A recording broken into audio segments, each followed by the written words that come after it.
Hello and welcome to Baseball Predictions at Southeastern 16. I'm your host, Chris Lee, joined by Alfred, Ezman, and Graham Doty. We're talking Arkansas and LSU in the Wednesday night game of the NCAA tournament. This will be the second time these teams have met in Omaha. Of course, LSU won the first one, putting Arkansas behind the eight ball. The Razorbacks have responded brilliantly with a no-hitter and a 7-3 win over UCLA being the last one. Can't wait to see the rematch. Guys, we're doing this on late Tuesday night. I don't know if it's going to make a difference anyway, but we don't know the pitching in this. I'm guessing the head coaches aren't going to tell anyway, even if they do know. To me, I think that's the thing we're watching. For LSU, I don't think they would start Tate Anderson after 106 pitches on Saturday. Could they bring Anthony Eyanson back after 44 pitches on Monday? That's possible, but they've got a game to play with.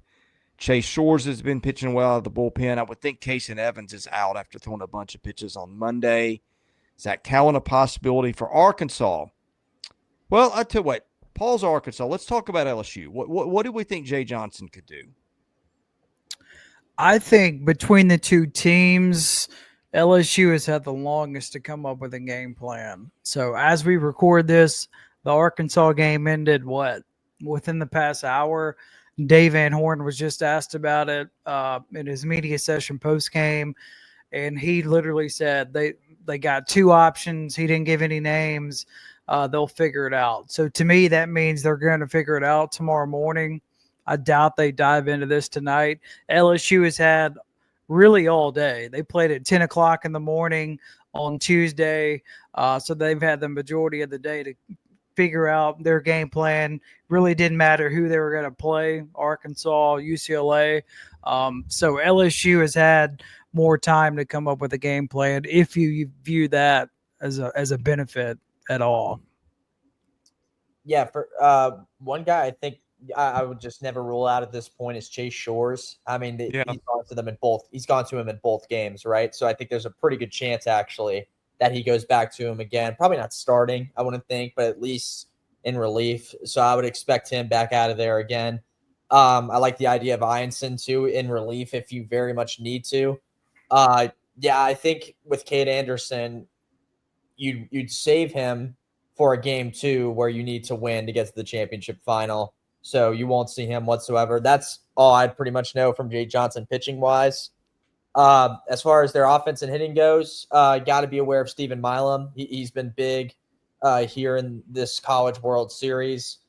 Jared Jones just exploded in their last game over the past, I guess, 2 days because they got delayed with the UCLA delay, whatever you may want to call it. So that's what I'd watch out for with them. If you're LSU and if you're an LSU fan, I'd say you just got to be aware that this Arkansas team is like a freight train with a lot of steam, and it's just coming at 1,000,000 miles an hour. And you can't stop it because you did the first game, but you got to be aware. I think that the energy might be a little bit different. Maybe not, but the mojo coming from the energy is going to be a lot different than the first game. So with that being said, if you're LSU, I'd expect a big game from Stephen Milam again just to continue it. If you get a big hit from Bear Jones, it's going to really help you a lot. And then Chase Shores, guarantee, I think, out of the bullpen. So if it is Shores, that would be back-to-back days that we see Shores, right? So I think that he can handle that. As far as pitching wise, I would hold Anderson as long as possible. If you have to use him on the if necessary game on Thursday, do that. That would be 4 days rest. You can certainly do that. But this game on Wednesday, is this the moment in time where they go with Cowan? Like Chris and I feel like we've talked about that countless times. So will they go with Cowan? Will they go with somebody else?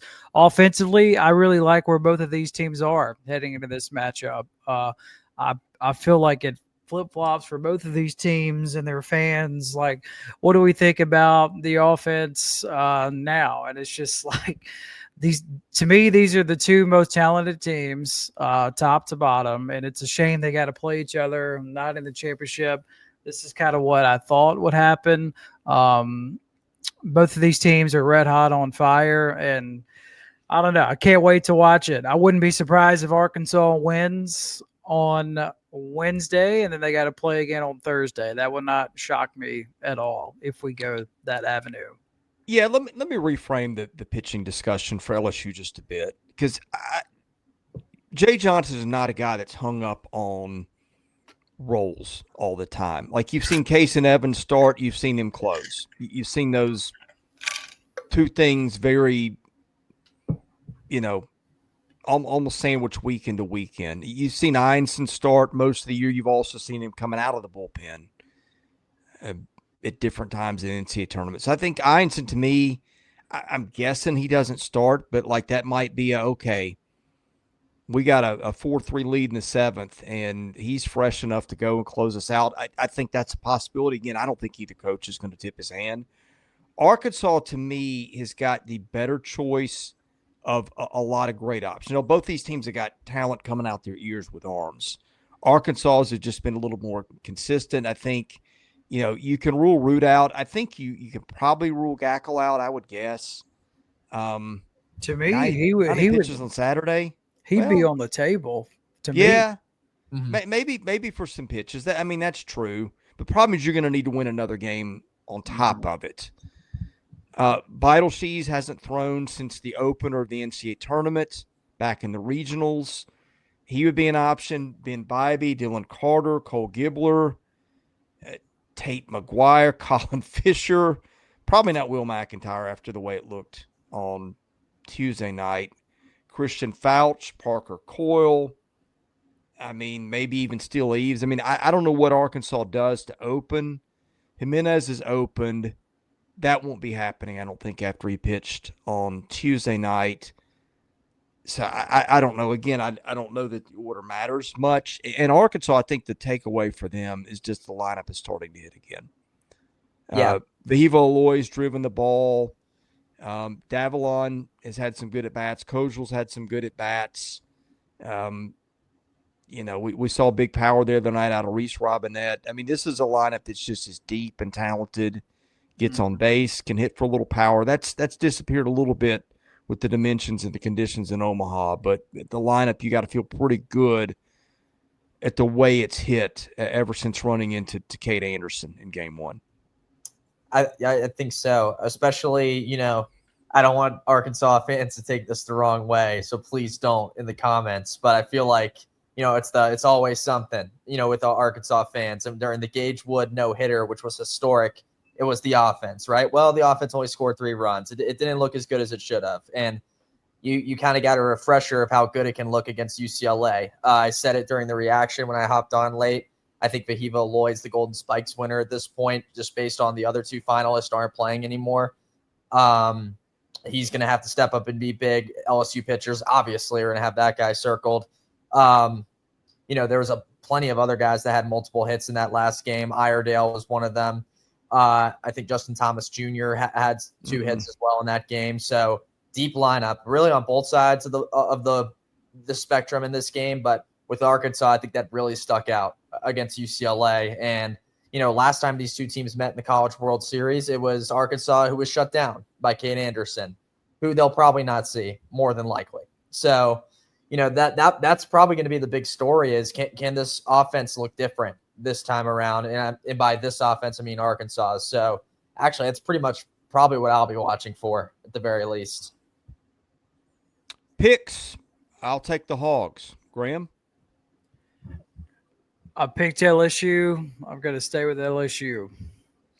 Uh-oh, tiebreaker. Pressure.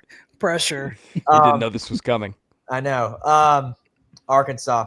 I like the pitching setup they have. Chris, you just rattled off like a full staff pretty much with the amount of names you had. I like the offense they had last game. I think it's going to be close. It's pretty obvious with these two teams. And I think they'll force a second game. All right. Visit our sponsor, GameTimeSidekicks.com. Get 10% off your order, SE16. Great product. Thanks for watching. Back with more baseball coverage at Southeastern 16.